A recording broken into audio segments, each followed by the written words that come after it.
आपका सही है, मोदी जी के करीबी है और एक आयत को किया हुआ हाईफाई नेता है। लोगों के बीच का उसको कुछ पता नहीं, गरीबों के आंसू के बारे में उनको कुछ पता नहीं है। उन्होंने रास्ते पे उतर के कभी काम नहीं किया है।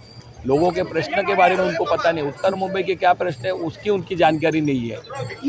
ऐसे नेता को यहाँ उतारा है। और हमारे कांग्रेस पार्टी ने मुझे, ये कांग्रेस का सिपाही जो 25 साल से लोगों की सेवा करता है, वही गली में घूमता है, वही गली में काम करता है, लोगों से कनेक्ट है, ऐसे मुझे कांग्रेस पक्ष ने आज वहाँ पे मौका दिया है।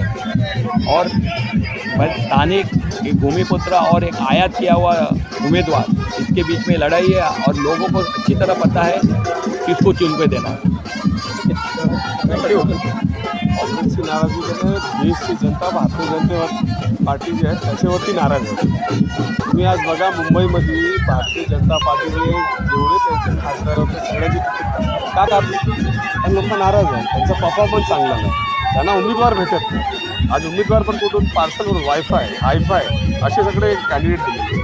उत्तर मुंबईमध्ये जे कॅन्डिडेट ते कुठनं आलेले आहे, बँड्रा वर्षाताईचे समोर दिले आहेत ते कुठनं आलेलं आहे ते तुम्ही बघा ना। म्हणजे काय कळत नाही का लोकांना? कळू लागला तर प्रश्न का कळत नाही की अशी परिस्थिती त्यांचे का आली की त्यांचे स्वतःचे आमदार जे आहेत ते खासदार लढायला तयार नाही, जे खासदार होते त्यांची तिकीट कापली गेली। म्हणजे देशाला मुंबईवरून मेसेज क्लिअर गेलेला आहे की सत्ता बदल दिल्लीत पण आहे। आमदार घोसाळकर आहेत का बरोबर?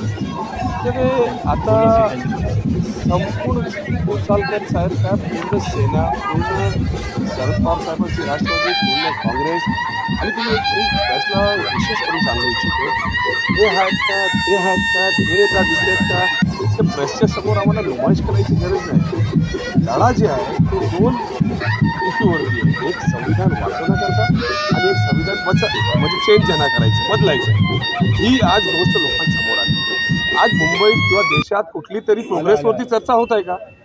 हे नाही, तो नाराज, हे नाराज, जनता नाराज आहे आणि जनता यांना समज देते।